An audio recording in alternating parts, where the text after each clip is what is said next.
Bonjour à toutes et à tous, je suis Océane de Greenscale.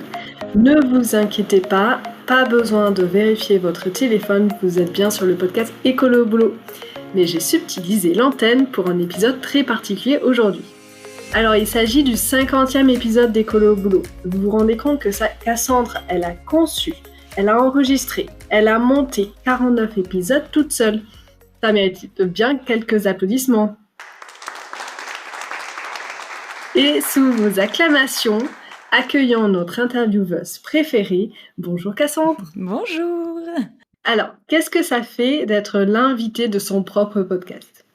Eh ben, c'est pas mal parce que ça me met à la place de mes invités d'habitude.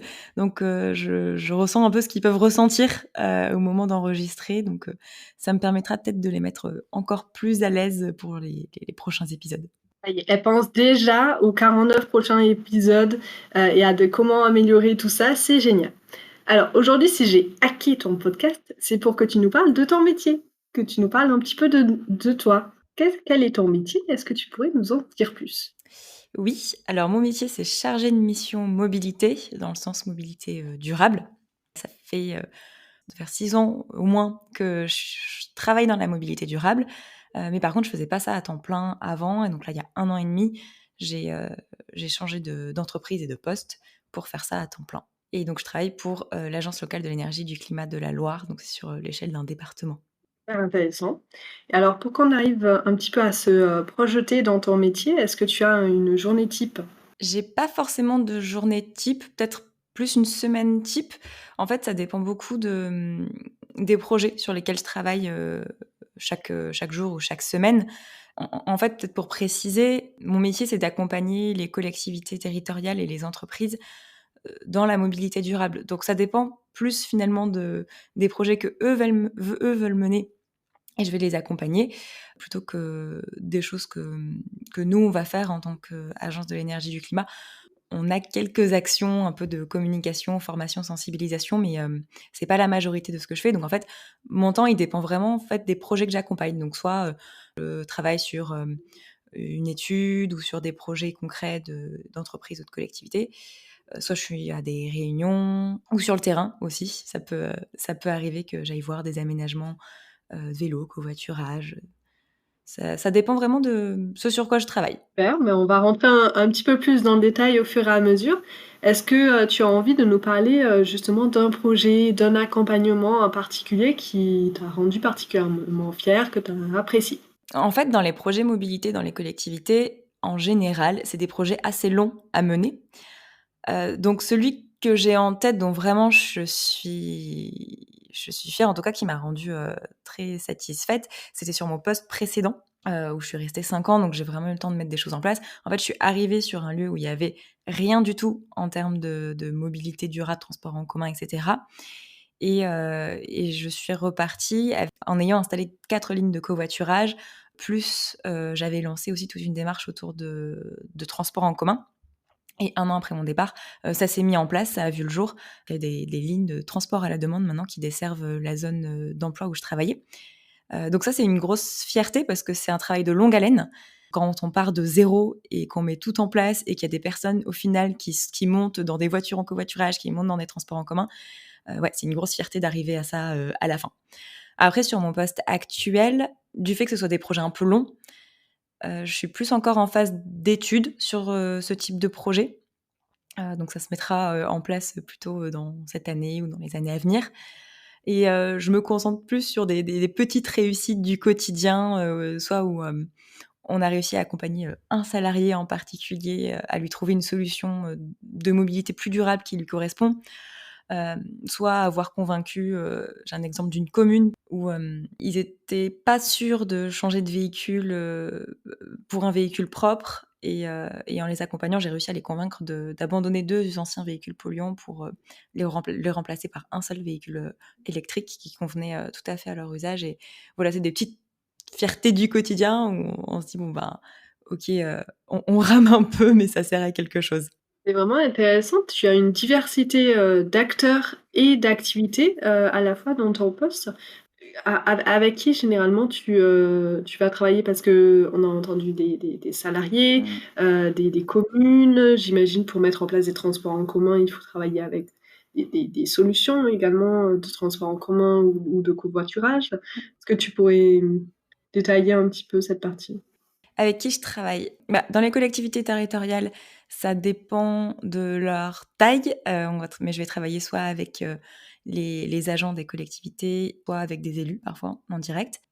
Dans les entreprises, je travaille avec les personnes qui vont être en charge des sujets mobilité ou sur qui ça va retomber, peut-être plus précisément. C'est rare d'avoir quelqu'un en charge du sujet, mais ça va être les personnes, qui s'occupent des ressources humaines, de tout ce qui est, HSE, QHSE. Parfois de RSE aussi quand ça existe dans les entreprises ou des assistants, des directeurs, des directrices, ça dépend et puis, comme on accompagne notamment des démarches de plan de mobilité employeur, peut-être qu'on y reviendra plus tard, il peut arriver que je fasse des ateliers, des conférences dans les entreprises et dans ce cas-là, j'échange directement avec des salariés, donc ça, c'est des aspects très, très concrets et ensuite, les personnes avec qui je travaille, ça va être tout l'écosystème mobilité. Les personnes qui proposent des solutions de mobilité, quelles qu'elles soient, covoiturage, vélo, on travaille aussi sur tous les aspects qualité de l'air, donc sur les véhicules. C'est assez large en effet et c'est ce qui fait la richesse de mon poste. Merci et du coup, je rebondis, tu as parlé des solutions de mobilité.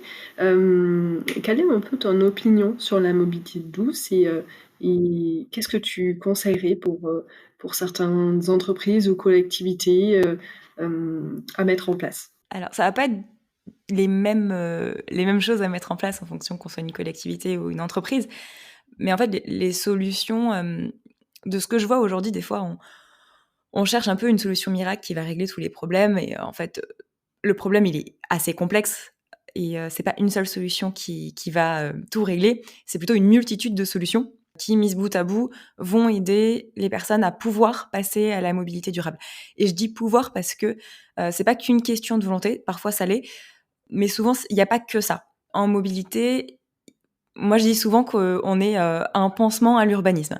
C'est-à-dire que quand on a un aménagement du territoire qui a sectorisé un peu les différentes zones de vie, c'est plus compliqué de se déplacer. C'est-à-dire que, en fait, aujourd'hui, on constate que on a des zones dans lesquelles on a des habitations, des zones dans lesquelles on a les entreprises, des zones commerciales. Et en fait, pour se déplacer entre toutes ces zones, eh ben, il faut une voiture souvent. C'est très mal connecté, ou c'est pas pratique, ou les horaires vont pas. Et là, on est vraiment en fait, je peux pas faire autrement. C'est les personnes qui, alors, il y a des personnes qui vivent pas très loin de leur entreprise, qui peuvent y aller à pied ou en transport en commun ou en vélo. Mais le problème de fond, c'est souvent que les emplois sont trop loin de là où on est ou que les services sont pas accessibles. Pour moi, en fait, le premier point à penser, c'est ça. C'est comment je peux réduire les distances. On a un passif, on peut pas changer toutes les villes, tout l'aménagement du territoire comme ça, mais c'est vraiment une question prioritaire pour moi. La mobilité, c'est la conséquence, de tout ça. Donc il faut pouvoir réduire les distances et d'ailleurs, ce qu'on remarque dans les émissions de CO2 liées à la mobilité, c'est que les distances, en fait, depuis, 40-50 ans, elles ont, explosé. On a besoin de se déplacer de plus en plus, on fait de plus en plus de kilomètres. Il y a des études qui parlent même d'hypermobilité. Donc voilà, pour moi, le point principal, auquel on pense pas forcément. On pense tout de suite, vélo, covoiturage, solution, et cetera. C'est comment je réduis les distances. Pour aller d'un lieu à un autre, il y a déjà des choses qui existent. C'est pas toujours possible de le faire, autrement que tout seul dans une voiture diesel, et cetera, qui va avoir un impact environnemental. Souvent les alternatives, on a tendance à les voir, pas forcément de manière très désirable. C'est-à-dire que les personnes vont dire: «Ben, les transports en commun, ça prend plus de temps.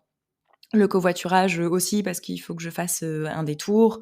Le vélo, aussi, ben, c'est plus long que prendre sa voiture».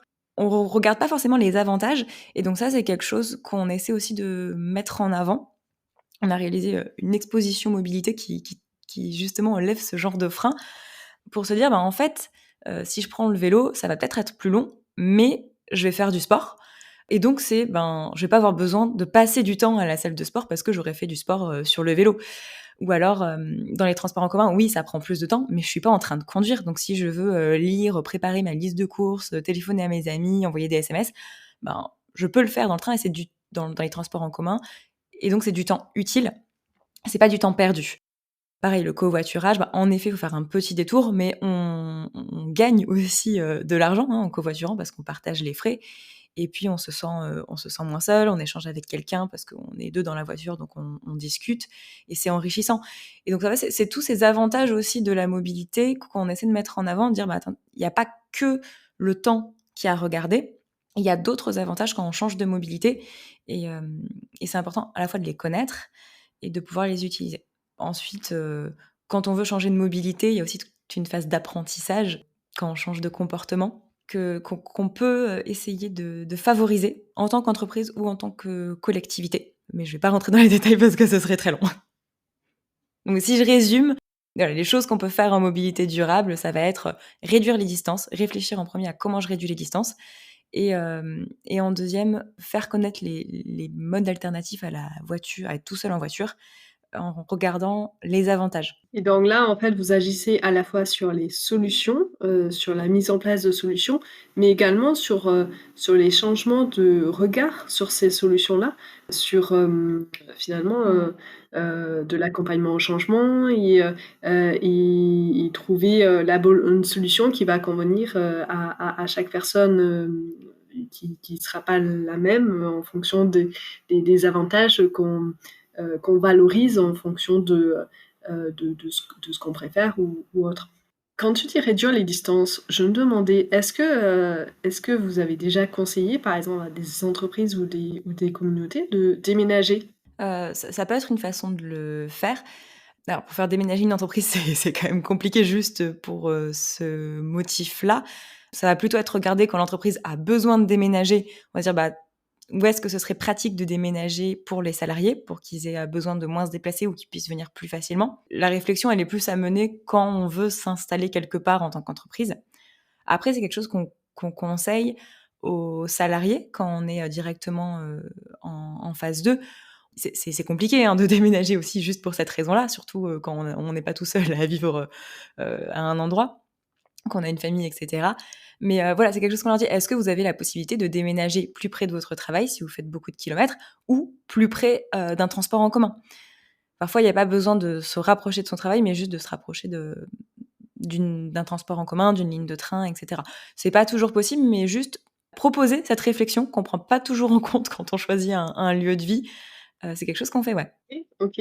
C'est vrai que moi, ça a un peu faisait penser aussi, à ces nouveaux modes de travail aussi où les entreprises, vont avoir un lieu de base et où les salariés peuvent, potentiellement, faire du télétravail ou aussi, se rattacher dans des certains coworking ou des bureaux, qui pourraient être répartis dans la ville finalement, au lieu d'avoir un immeuble, central, et de retrouver ses collègues, mais à plusieurs endroits dans la ville et au plus proche de là où on habite, en fait. Mmh mh. Ouais, c'est sûr que l'organisation que vous avez chez Greenscale, sans bureau et tout en télétravail, c'est encore assez rare. Moi, je travaille aussi beaucoup avec des entreprises qui, qui sont dans l'industrie, dans le transport, dans la logistique et en fait, on peut pas déplacer ces activités-là, chez les personnes. Donc parfois aussi, les solutions qu'on va avoir, ça va être d'aménager les horaires de travail, soit pour, que ça corresponde aux horaires de transport en commun, soit pour mettre en équipe les personnes qui viennent du même endroit, pour qu'elles puissent covoiturer. Ça peut être aussi de réduire le temps de pause le midi pour que les personnes puissent partir plus tôt le soir, mais qu'elles aient pas, forcément le temps et le besoin de rentrer chez elles le midi. Parce qu'en fait, ça fait encore plus de trajet de rentrer chez soi le midi. Des fois, je rencontre des salariés qui me disent: «Mais moi, je suis qu'à 5 kilomètres du travail». Je fais: «Ben d'accord, ça fait 10 kilomètres par jour et si vous rentrez chez vous le midi, ça fait 20 kilomètres par jour pour aller au travail». Donc en fait, juste en ne rentrant pas le midi, on diminue par 2 les distances parcourues. Donc ça peut être ça et puis on commence à avoir, moi j'ai pas eu le cas d'une entreprise, mais dans les questionnaires qu'on fait passer aux salariés sur quelles sont leurs attentes, je vois arriver, des attentes autour de la semaine de 4 jours, qui est aussi une façon de réduire les distances parce qu'on vient travailler un jour de moins dans la semaine. Que de bonnes idées et du coup, que d'alternatives possibles. Donc, comme tu Mmh. le disais très bien, il y a pas une seule solution. Et comment tes collègues et tes partenaires voient ton travail? Alors, comment ils le voient, ça dépend ça dépend lesquels. mes collègues, on est tous convaincus de la mission qu'on mène sur la mobilité. Donc, bien sûr, on se soutient et là-dessus, on travaille bien ensemble en transversalité quand il y a besoin. Mes partenaires, quand c'est les collectivités territoriales, ben, c'est leur propre projet. Donc, ben, ils sont plutôt contents qu'on puisse les épauler. Les entreprises, ça dépend dans quel cadre on les approche. Et puis, la mobilité durable, c'est très large, en fait. Ça recouvre à la fois leurs véhicules de flotte, les déplacements des salariés, l'organisation du travail, l'aménagement de leur site. Donc, ça dépend un petit peu pour quelles raisons on échange avec eux. Nous, ce qu'on essaie de faire, c'est d'avoir avec eux une démarche globale qui englobe tout ce que je viens de citer. Mais parfois, elles vont juste nous contacter pour des questions sur des véhicules électriques, pour leur flotte, des choses comme ça. Et ce qui est très bien hein, déjà. Mais elles vont pas du tout être ouvertes sur, ben, en fait, est-ce que vous avez besoin de véhicules pour vous déplacer? Est-ce que le vélo, ça peut pas être une option? Est-ce que vous avez travaillé sur la mobilité de vos salariés? Et parfois, elles en sont pas à ce stade-là. Voilà, et c'est notre défi d'essayer de leur proposer d'agir sur tout le volet de l'écomobilité et pas juste un seul. Et de pousser du coup cette démarche globale. Mmh. Justement, une organisation, plutôt en entreprise ou collectivité, tu me diras, c'est sûrement assez différent. Comment est-ce qu'elle Mmh. aborde au départ sa transformation sur le sujet, de l'écomobilité? Alors nous, ce qu'on conseille, j'en ai parlé tout à l'heure, c'est de faire un plan de mobilité employeur ou un plan de mobilité administration, quand c'est une collectivité pour ses propres agents. C'est quelque chose de réglementaire.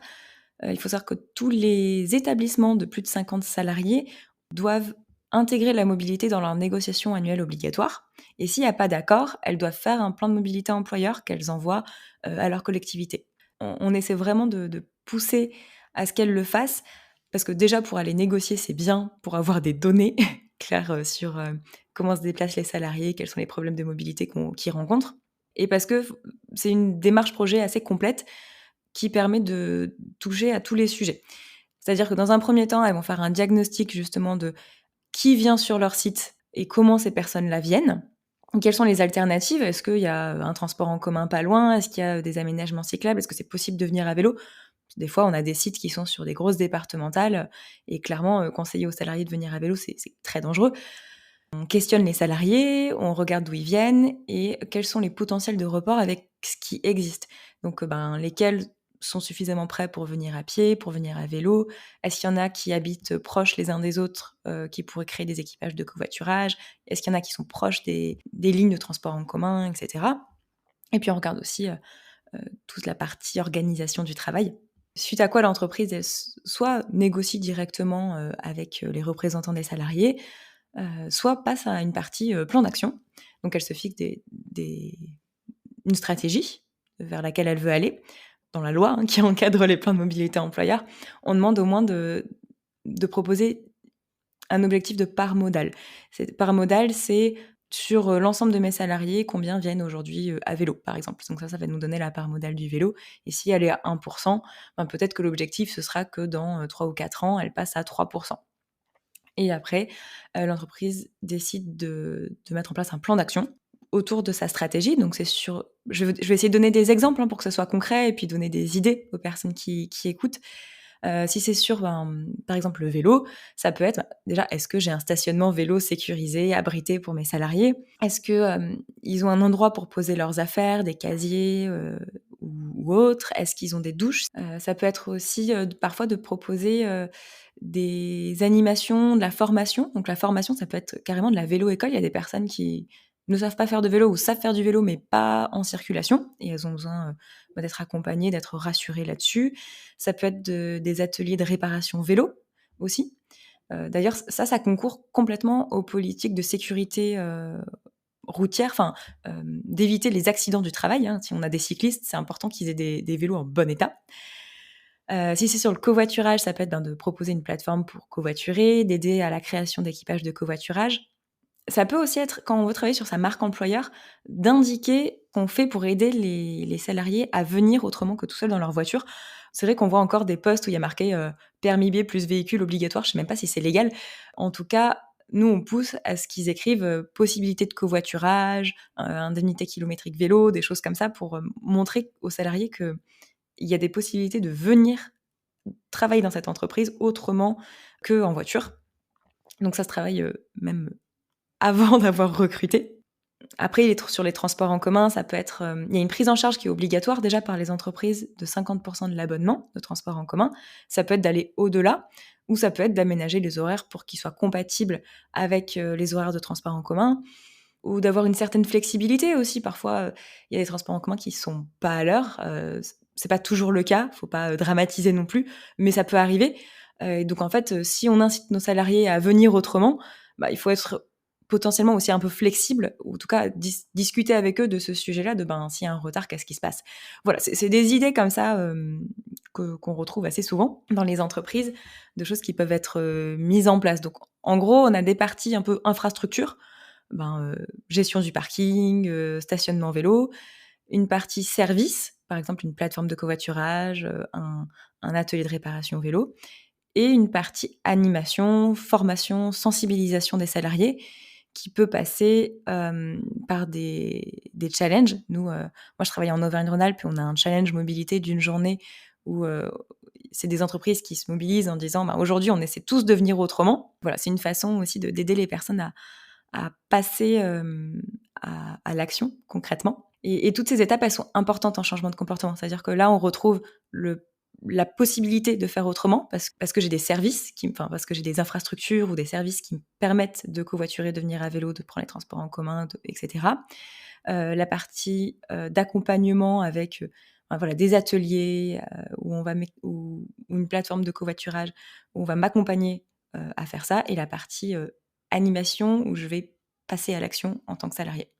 Donc voilà, pour moi, ces 3 étapes-là, elles sont importantes pour réussir à changer les comportements. Là, voilà des solutions très concrètes avec plein d'exemples d'actions à mener. Je pense que chaque personne qui écoutera cet épisode saura exactement qu'est-ce qui est possible. Et du coup, pour les salariés, quelle est la participation? Alors, j'imagine bien de changer du coup leur mobilité personnelle, mais comment est-ce qu'ils pourraient participer à ce choix-là dans l'entreprise ou dans l'organisation? Ça peut passer par différentes choses. La première, je l'ai dit, c'est que si l'entreprise a plus de 50 salariés sur son site, elle a des négociations annuelles obligatoires. Et quand on est salarié, qu'on soit représentant du personnel ou pas, c'est une instance où on peut parler mobilité, très clairement. Donc, soit on est représentant et on en parle directement, soit on l'est pas et on peut aller voir les représentants du personnel pour dire que c'est un sujet qu'on voudrait aborder, pour faire remonter les besoins aussi. Ensuite, il y a quelque chose dont je parle de temps en temps dans le podcast, c'est d'être identifié en tant que écolo au boulot. C'est-à-dire que je vois ça assez souvent, les salariés qui viennent à vélo et qui ont leur casque et qui sont identifiés comme le monsieur, madame de l'entreprise, monsieur, madame vélo dans l'entreprise, c'est vers ces personnes-là que vont se tourner les autres salariés le jour où ils veulent se mettre au vélo. Et en fait, si vous, c'est un exemple le vélo, mais voilà, si vous venez à vélo, ils vont vous dire, mais attends, comment tu t'organises pour transporter du matériel, pour aller faire tes courses, quand il pleut, tu fais comment, tu gares où ton vélo, etc. Et en fait, on devient une personne ressource. Donc une chose aussi toute simple, c'est de montrer et de dire comment on vient, parce que c'est comme ça qu'on peut essayer de convaincre les autres et leur montrer que c'est plutôt sympa en fait. C'est pas une contrainte forcément. Et du coup, de devenir cette personne ressource pour pouvoir répondre aux questions, rassurer potentiellement, en tout cas avoir quelqu'un dans l'équipe finalement qui a déjà testé ce mode de mobilité et qui peut en témoigner, ça peut vraiment aider à changer pour les autres parce que à partir du moment où on arrive à se projeter, à lever les difficultés possibles, par une discussion, par exemple, ça peut très bien marcher. Et c'était déjà un conseil pour les salariés, mais si on a un ou une salariée qui souhaite changer, qui souhaite réaliser une action particulière dans la mobilité douce, quel conseil? Alors, ta fameuse question de la fin du podcast, quel conseil tu donnerais à ce salarié? Je dirais que c'est le conseil que qui est celui pour lequel j'ai créé ce podcast, c'est vous avez la légitimité et vous avez le pouvoir de faire changer les choses, quel que soit votre poste dans l'entreprise. Juste avant, on a donné quelques idées, mais globalement aussi, faut se dire que la mobilité dans les entreprises, c'est quand même un sujet relativement nouveau. Et votre employeur, il aura probablement besoin d'appui et de personnes comme vous, motivées, pour mettre des choses en place. Et si vous levez la main pour aider, pour raconter ce que vous faites, pour si un jour il y a une animation dans l'entreprise, pour participer à l'animation, c'est une grande richesse pour l'employeur. Dans le changement de comportement, aujourd'hui la norme, c'est pas l'écomobilité en entreprise. Voilà, on va dire, je crois que c'est 70% des salariés qui vont travailler tout seuls dans leur voiture. L'objectif, c'est de réduire cette part-là et que les 30% de salariés qui viennent autrement au travail que tout seuls dans leur voiture, ils deviennent majoritaires. Et quand on devient majoritaire, ça a un effet d'entraînement assez important. Et c'est cet effet-là qu'on va aller chercher. Donc, il faut transformer l'environnement autour de nous. Quand on voit que les choses changent autour de nous, c'est plus évident de se dire, moi aussi, en fait, il va falloir que je change parce que là, je suis le seul à venir tout seul dans ma voiture. Tout le monde a réussi à faire autrement. Donc, pour moi aussi, ça doit être possible. Dans des entreprises, on fait des portraits des salariés qui viennent travailler à vélo, en covoiturage, en bus, etc.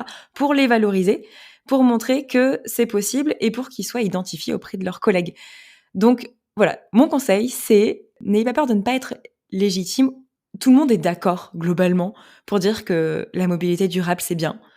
Donc, si vous avez envie de porter ce sujet en entreprise, ou en tout cas d'accompagner votre employeur, en fait, dites-le, proposez des choses. Et peut-être que c'est pas tout de suite dans le mois qu'il va se passer quelque chose sur le sujet, mais en tout cas, vous serez identifié et ça peut que aller dans le bon sens. Et c'est la masse de tous les auditrices et auditeurs d'Écolo au boulot, du coup, qui va impulser ce changement dans plein d'organisations. Bravo Cassandre. Mais on dit qu'il faut que 10% de la part dans une société pour mener une transformation. Et moi, je crois à cet effet d'entraînement. En effet, s'il y a 10% de personnes qui se mobilisent pour l'écomobilité, ils peuvent en entraîner plein d'autres.